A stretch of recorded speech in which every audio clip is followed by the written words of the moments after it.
COP26 is not going to go as far in terms of commitments that Boris Johnson was hoping, but the first analysis post some significant deals suggests for the first time we could be headed to limiting warming of the globe by fewer than 2 degrees. 1.9 degrees is the amount so far. It comes after some significant deals in terms of reducing methane and phasing out coal. Joining me live is Minister for Resources in Northern Australia, Keith Pitt. Thanks for your time. So these deals that were announced, pretty significant. The fact that they're saying now we could be on track to limit global warming to below 1.9 degrees. Do you welcome that development? Well, Tom, great to be with you from home quarantine in Bundaberg, where I'm watched on by my very faithful blue heeler. But look, in terms of the commentary around coal, I mean, let's deal with that first.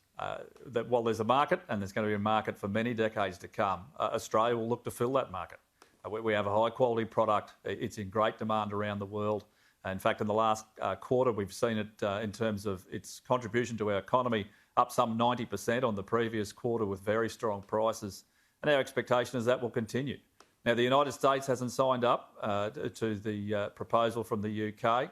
We know that they're bigger in their domestic production in total for met and thermal than our entire export plus domestic production for Australia. Our thermal coal production is just 4% of the world's production. It's an important part of the economy for regional communities. Okay, so the momentum, though, 40 countries have signed up to this and another 150 organisations. The Asian Development Bank, despite Australian pushing, is no longer going to loan out to coal projects. The momentum is there, isn't it, to reduce coal use in the world? That's pretty clear. Tom, I live in the world of the reality. The reality is that demand is expected to increase, particularly into Southeast Asia. We expect that there'll be some reduction off peak by 2050. But it'll still be a significant part of the world's energy mix, and that will continue for a long time. So that's the interesting question, though, a long time.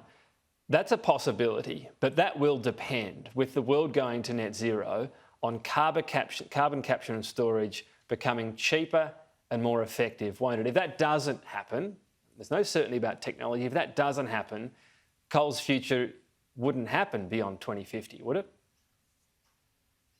Oh, I don't agree with that at all. I mean, we've got any number of countries that are continuing to build coal generation.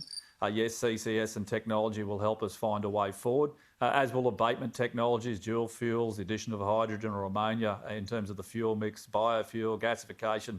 There's a lot of parts to this argument. But Tom, once again, back in the world of the practical reality, name me how many companies you can think of that have lasted for more than 50 years, and there are very, very few. So longevity in business is very difficult to achieve in any form, in any part of the economy. But I have great confidence in the future of Australian coal.